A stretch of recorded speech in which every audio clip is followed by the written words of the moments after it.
are a little bit different, aren't they, for international crew? No, the management of fatigue is identical across the two. There is no difference. They can be rostered on further hours, though. They're not rostered on any of the rostering rules are exactly identical for both.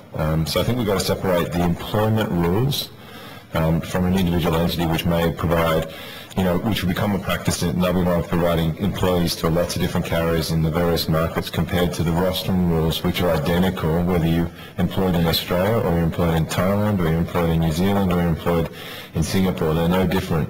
And our crew work very hard, and working shift work and working multiple time zones is tough, but they're working around 10.5-hour shifts, so it is longer shifts. But the quid pro quo for that is that they work slightly less than 3 days a week.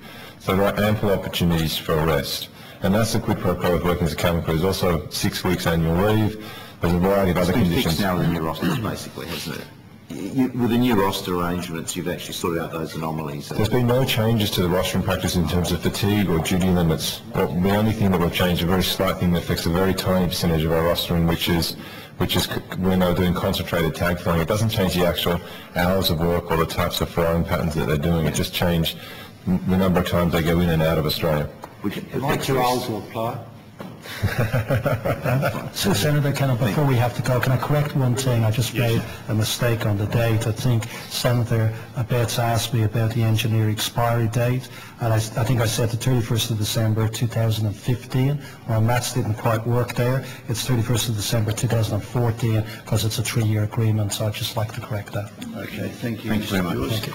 That's it, Senator Zafron. Gentlemen, on behalf of the committee, Mr. Joyce, to you and your team, thank you very much for turning up today. Thanks, just one thing before I do say the final farewells, that there may be some misconception, but I haven't met a member of Parliament, a union member, a union leader or a Qantas employee who is anti-Qantas. We are all fully supportive of Qantas. There is nothing better than getting on the red-tailed aeroplane to head back to Australia. We may differentiate on some of your employment issues. So that's how you fix up the outstanding problems with some of your workforce. Wish you all the best. On behalf of the committee, that concludes today's hearing. The committee now stands adjourned. Thanks, Senator, and thanks, Senators. Thanks for having me. Thank you. All right, we've got a bolt, mate.